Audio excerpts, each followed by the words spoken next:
Bandin zona hong pia pasyan Kamaban kempe nong ton pia Nadig nale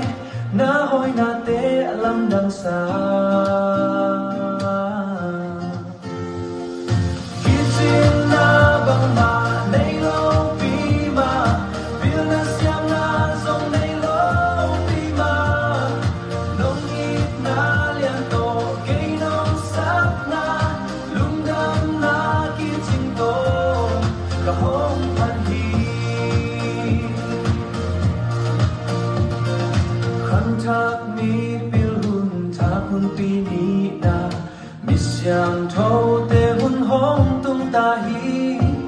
Pasyan ta pare zat mi te khat na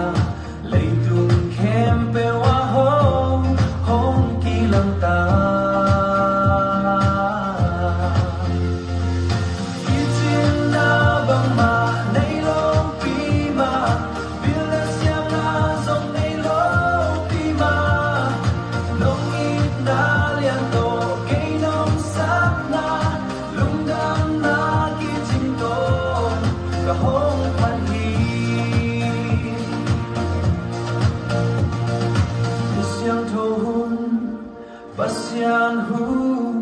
Tapale zat mi te hu Khang thap pil na to wa zona Aton tungin pasyan min phati Nong sap na hangin Misyang tohun sunga Kanun tak na nong za